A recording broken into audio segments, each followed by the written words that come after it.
자, 안녕하세요. 방어진중 1학년 학생 여러분.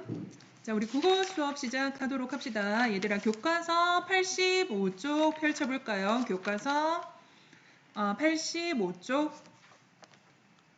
자, 우리가 이번 단어는 글의 내용을 읽을 때 요약을 하면서 이제 읽는 방법에 대해서 배우고 있는 단원입니다.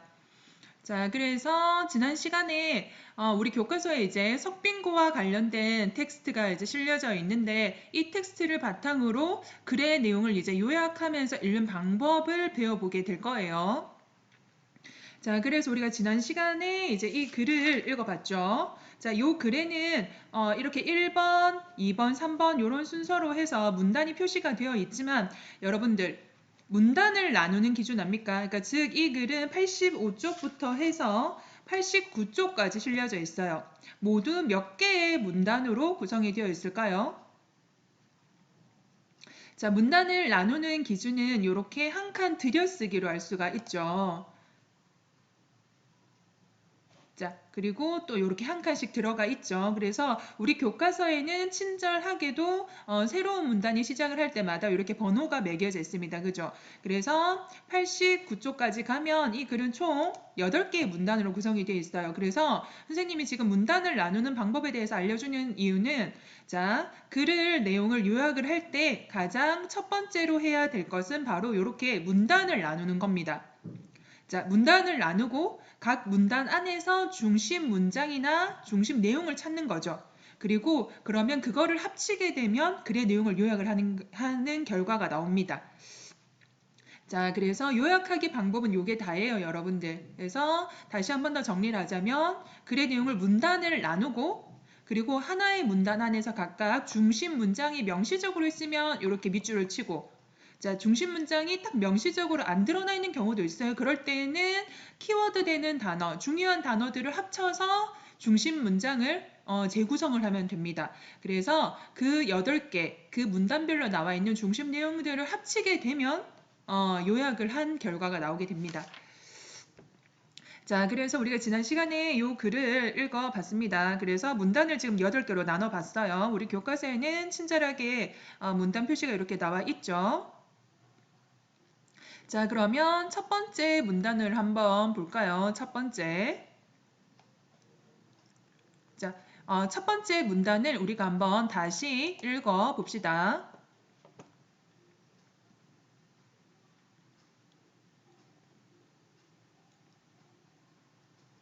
조상의 슬기가 낳은 석빙고의 비밀. 이광표. 여름이 되면 냉장고에 있는 얼음에 자꾸 손이 가기 마련이다. 지금은 집집마다 냉장고가 있어서 손쉽게 얼음을 구할 수 있다. 그런데 옛사람들도 더운 여름에 얼음을 사용했다고 한다. 냉장고가 없었는데 어떻게 얼음을 구했을까? 냉장고가 없었던 옛날, 우리 조상들은 겨울에 채취한 얼음을 석빙고에 저장했다가 여름에 사용했다. 겨울철에 석빙고에 저장한 얼음을 어떻게 한여름까지 보관할 수 있었는지 그 비밀을 알아보자. 자, 여러분들 우리가 지금 첫 번째 문단을 봤는데 첫 번째 문단은 주로 글의 내용을 이제 소개를 하는 내용입니다. 자, 그래서 지금 냉장고, 여름 냉장고 이야기가 이렇게 나오고 있죠. 자, 그러면서 옛사람들도 여름에 얼음을 사용을 했다고 합니다. 냉장고가 없는 시대에도. 자, 그게 어떻게 가능을 했을까 하다가 그죠. 석빙고라는 게 있었기 때문에 그게 가능했다라고 나오죠. 자, 그래서 여러분들 우리 교과서에 이제 미리 그 부분이 이제 밑줄은 쳐져 있지만 자, 첫 번째 문단에서 가장 중요한 단어가 뭘까요? 그죠? 석빙고죠. 그래서 우리 교과서에도 지금 석빙고하고 동그라미 해서 이 글의 중심 소재라고 나와 있습니다. 그래서 주로 글을 시작하는 첫 번째 문단은 이렇게 중심 소재가 제시가 됩니다. 자, 그러고 지금 밑줄이 어느 부분에 쳐져 있을까요? 그죠? 겨울철에 석빙고에 저장한 얼음을 어떻게 한여름까지 보관할 수 있었는지 그 비밀 알아보자. 그죠? 그게 비밀이 있다는 거죠. 그래서 첫 번째 문단에서 우리 조상들이 사용한 그렇죠. 석빙고. 그리고 석빙고가 어떠한 비밀이 있길래 한여름에도 얼음을 보관할 수 있는지 이제 그게 나오죠. 그래서 가장 1문단에서는 중심 문장이 명시적으로 겉으로 드러나 있습니다. 그게 바로 이 부분이죠. 끝 문장이죠. 자, 그래서 우리 교과서 이 부분이 밑줄이 쳐져 있습니다. 그래서 이렇게 글의 처음 부분에서는 중심 소재를 이렇게 소개를 하고 요 석빙고라는 설명 대상에 대해서 독자의 관심 있는 흥미를 끌어일으키는 역할을 1문단에서 합니다. 그죠? 오케이. 그래서 1문단에 이렇게 우리가 밑줄을 쳐뒀습니다. 자, 이제 2문단 넘어가 봅시다, 얘들아. 교과서 한 장 넘어가 봅시다. 자, 2문단 한번 다시 읽어볼게요. 석빙고의 얼음 저장 과정은 냉각과 저온 유지의 두 단계로 나뉜다. 얼음을 넣기 전에 내부를 냉각하는 것이 첫 번째 단계이고, 얼음을 넣은 뒤 7에서 8개월 동안 내부 온도를 낮게 유지하는 것이 두 번째 단계이다. 두 단계 중 어느 하나라도 잘못되면 더운 여름철에 차가운 얼음을 맛볼 수 없다. 자, 두 번째 문단입니다. 자, 두 번째 문단은 자, 중심 문장을 찾아볼까요? 그죠? 두 번째 문단은 석빙고의 얼음 저장 과정이 두 단계가 있다. 뭐 냉각과 저온 유지의 두 단계로 나뉜다는 거죠. 그리고 나머지 문장은 그거를 설명을 한 겁니다. 자, 그래서 요약을 할 때에도 여러 가지 문장이 있고 그 문장의 중요도를 가려서 가장 중요한 문장들을 뽑는 겁니다. 그래서 이 문단에서는 지금 가장 중요한 문장, 즉 핵심 문장은 요거죠. 자, 밑줄 쳐볼까요? 석빙고의 얼음 저장 과정은 냉각과 저온 유지의 두 단계로 나뉜다. 그래서 여러분들 요약하는 거를 주로 어려워하는 친구들은 이 각 문장별로 어느 문장이 더 중요한지 그 중요도를 가리는 게 조금 힘든 친구들이 요약하는 걸 어려워합니다. 자, 근데 선생님이 지금 방법을 알려줬죠. 이렇게 일반적인 설명보다도 이 일반적인 설명을 종합한 첫 번째 문장이 더 중요한 문장이 됩니다. 그리고 우리 보통 그래서 문단을 나누죠. 그죠? 나누고 주로 중요한 문장들은 첫 번째 문장에 나옵니다. 혹은 마지막 문장에 나옵니다. 자, 이 문단은 지금 첫 번째 문장이 가장 중요했죠. 자, 1문단은 여러분들 첫 문장일까요? 끝 문장일까요? 우리 아까 했죠. 밑줄 쳐둔 거. 교과서에 밑줄 쳐 있는 거. 그죠? 1문단은 가장 마지막 문장이 중요했죠. 자, 요런 형식이 있다는 거고. 자, 이제 3문단 한번 가봅시다. 첫 번째 단계는 겨울에 석빙고의 내부를 냉각하는 것이다. 석빙고 내부를 차게 만드는 것은 얼음을 저장하는데 가장 기본적인 작업이라고 할 수 있다. 전문가들이 측정한 바에 따르면 경주 석빙고의 겨울철 내부 온도는 평균 영상 3.9도라고 한다. 일반적으로 건물의 지하실 내부 평균 온도가 영상 15도 안팎이라는 것을 생각하면 석빙고 내부가 얼마나 차가운지 쉽게 알 수 있다. 자, 3문단에서 여러분들 가장 중요한 문장이 또 명시적으로 드러납니다. 어느 부분일까요? 그죠? 첫 번째 줄입니다. 자, 첫 번째 단계는 겨울에 석빙고의 내부를 냉각하는 것이다. 아까 두 번째 문단에서 석빙고의 얼음 저장 과정이 냉각과 저온 유지의 두 단계로 나뉜다고 나왔죠. 그리고 다음 문단에서 그 첫 번째 단계인 냉각 단계에 관한 설명이 이렇게 쭉 나왔죠. 자, 그래서 첫 번째 문장 밑줄 칠까요? 첫 번째 단계는 겨울에 석빙고의 내부를 냉각하는 것이다. 이고 뒤에 나오는 문장들은 그거를 구체적으로 설명을 한 거예요. 그래서 요약은 구체적으로 설명이 되어 있는 그 문장보다도 그 구체적인 설명을 포괄하고 있는 게 가장 중요한 문장이고 그거를 꼽아야 돼요. 그래서 3문단도 역시나 첫 번째 줄 밑줄 치고 이게 중심 문장이 됩니다. 자, 그러면 우리가 힌트. 자, 그 다음 네 번째 문단에서는 냉각 이야기 말고 자, 석빙고의 얼음 저장 과정의 두 번째 단계가 뭐죠? 그렇죠. 저온 유지에 관해서 그러면 이야기가 나올 수가 있겠죠. 자, 혹은 나오거나 아니면 요 내부 냉각에 관한 이야기가 좀 더 구체적으로 더 나올 수가 있습니다.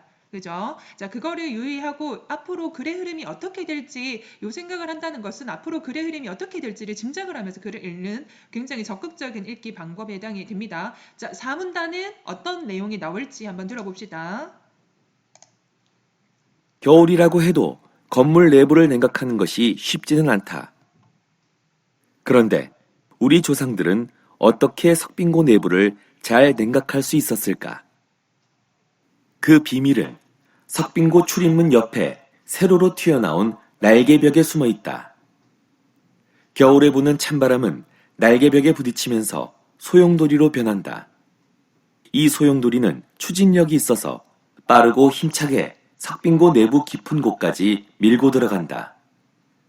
석빙고 내부는 그렇게 해서 냉각된다. 자, 우리가 아까 두 가지 추론을 해봤습니다. 사문단에서는 요 냉각에 관한 이야기가 좀 더 구체적으로 나오거나 혹은 그 다음 단계 저온 유지에 관한 이야기가 나오지 않을까 했는데, 자, 첫 번째 추론이 맞았습니다. 냉각에 관한 이야기가 좀 더 구체적으로 나오죠. 자, 사문단에서 여러분들 중심 문장 찾을 수 있을까요? 밑줄 칠 만한 곳 찾을 수 있을까요? 자, 사문단은 그게 명시적으로 없습니다. 자, 그래서 이런 경우는 어떻게 중심 문장을 해야 되냐? 만들어야 됩니다. 어떻게 만드냐?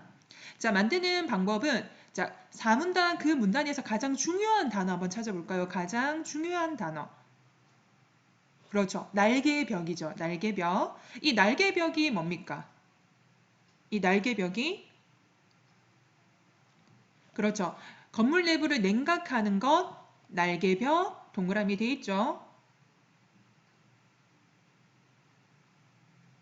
자, 그리고 이게 추진력이 있어서 내부 깊은 곳같이 밀고 들어간다. 그렇게 해서 냉각이 된다. 자, 요거는 자, 조금 구체적인 설명에 해당이 되죠. 그래서 이 부분은 최대한 조금 제외를 하고, 자, 그러면 자, 사문단의 중심 문장을 만들어 볼까요? 자, 건물 내부를 냉각하는 데 핵심적인 역할을 하는 게 뭐다? 날개벽이죠. 그래서 요 선생님이 말한 이 내용을 합쳐 봅시다. 자, 석빙고 내부가 냉각이 잘 되는 것은 겨울 바람을 효과적으로 이용할 수 있게 만든 뭐 때문이다. 그렇죠. 여러분들 이거 필기합시다. 사문단 옆에 중심 문장이라고 써둡시다. 석빙고 내부가 냉각이 잘 되는 것은 겨울바람을 효과적으로 이용할 수 있게 만든 날개벽 때문이다. 그죠? 건물 내부를 냉각하는 방법, 날개벽. 날개벽이 어떻게? 자, 겨울에 부는 바람을 이용을 했죠. 그래서 요거를 합쳤습니다. 석빙고 내부가 잘 냉각이 되는 것은 겨울바람을 효과적으로 이용할 수 있게 만든 날개벽 때문이다. 자, 그래서 꼭 이렇게 만들지 않더라도 핵심 단어가 들어가서 문장을 만들면 그 문단에 나오는 내용들로 문장을 만들게 되면 그게 그 문단의 내용을 요약한 셈이 되는 거예요, 여러분들. 그죠? 자, 사문단 옆에다가 이게 중심 문장이라고 적어두기. 그래서 이렇게 중심 문장이 명시적으로 없는 경우에는 키워드 되는 단어, 즉 중요한 단어들을 합쳐서 이렇게 만들면 됩니다. 자, 이제 다음 문단 한번 가봅시다. 두 번째 단계는 2월 말 무렵에 얼음을 저장하고 나서 7에서 8개월 동안 석빙고 내부를 저온 상태로 유지하는 것이다. 늦겨울에 저장한 얼음은 봄이 지나고 여름이 되어도 녹지 않아야 한다. 전혀 녹지 않게 할 수는 없겠지만 석빙고 내부를 저온 상태로 유지해 녹는 속도를 최대한 늦춰야 하는 것이다. 그렇다면 어떻게 한여름에도 저온 상태를 유지할 수 있었을까? 자, 오문단은 이제 석빙고 얼음 저장 과정 두 번째 단계인 저온 상태 유지에 가는 거죠. 자, 오문단에서 아직 그 저온을 어떻게 유지할지 그 방법은 아직 나오지 않았습니다. 그러면 이제 다음 문단에서 이제 구체적인 내용이 나오겠죠. 자, 오문단에서 밑줄 칠 곳을 찾는다면, 그죠? 가장 중요한 구절. 밑줄 쳐볼까요? 두 번째 단계는 석빙고 내부를 저온 상태로 유지하는 것이다 라고 지금 우리 교과서에 밑줄이 쳐져 있죠. 주로 지금 여러분들 몇 번이나 봤지만 첫 번째 각 문단에서 이제 주로 첫 번째 문장이 좀 중요한 문장으로 나옵니다. 그래서 밑줄이 쳐져 있죠. 우리 교과서에서는. 오케이. 자, 그러면 6문단에서 어떻게 저온 상태를 유지할지 한번 그 방법을 알아봅시다. 그 비밀을 알려면 먼저 석빙고의 절묘한 천장 구조를 살펴보아야 한다. 석빙고의 천장은 아래 사진에서 보듯 1에서 2m 간격을 두고 나란히 배치된 4-5개의 아치형 구조물로 이루어져 있다. 각각의 아치 사이에는 자연히 움푹 들어간 공간이 생기게 된다. 이 공간을 에어포켓이라고 하는데 여기에 비밀이 숨어 있다.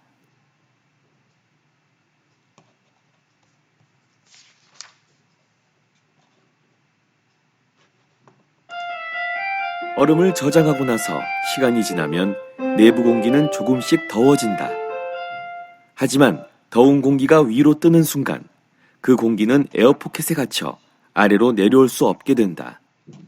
에어포켓에 갇힌 더운 공기는 에어포켓 위쪽에 설치된 환기구를 통해 밖으로 빠져나간다. 이렇게 해서 석빙고 내부는 한여름에도 저온 상태를 유지할 수 있었다. 실로 하고 놀라운 구조이다. 자, 육문단이 조금 어렵습니다. 중심 문장을 찾기가.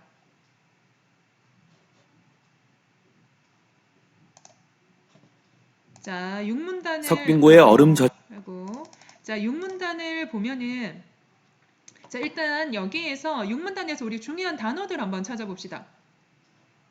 그죠? 에어포켓이 나오고 그 다음에 또 뭐가 나오죠? 뒷장에 88쪽에 가면 88쪽에 에어포켓이란 단어 동그라미 치고 자, 그리고 87쪽에는 천장 구조라는 단어가 나옵니다.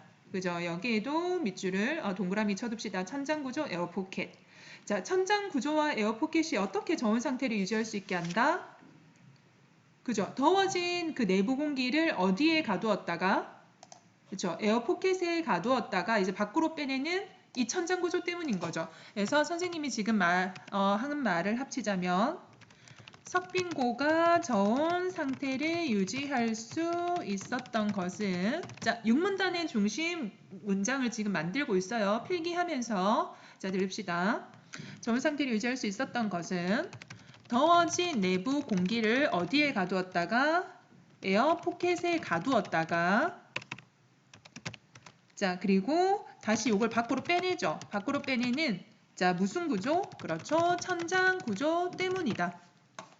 자, 그래서 중요한 단어들 천장 구조 에어포켓이라는 단어를 넣어서 중심 문장을 만든다면 이렇게 만들 수가 있습니다.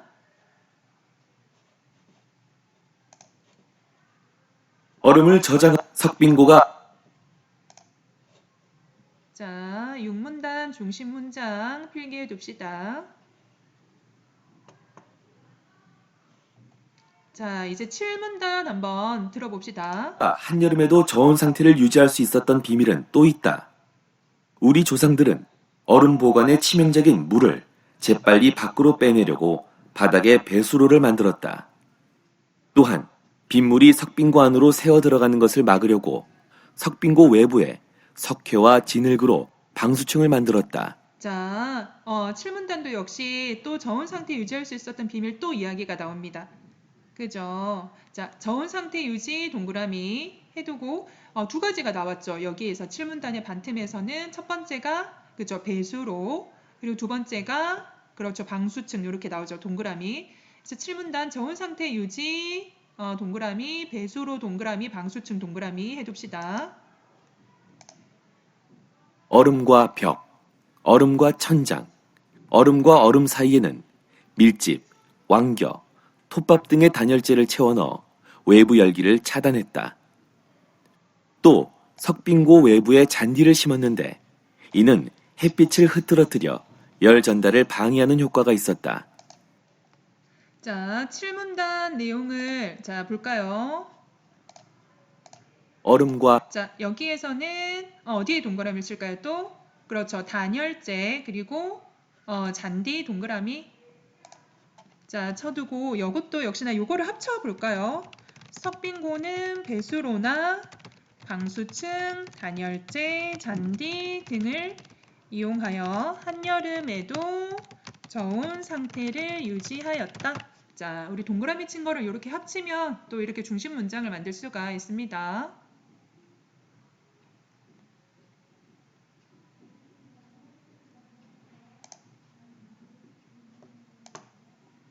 지금까지 겨울철에 석빙고에 저장한 얼음을 한여름까지 보관할 수 있었던 비밀을 알아보았다.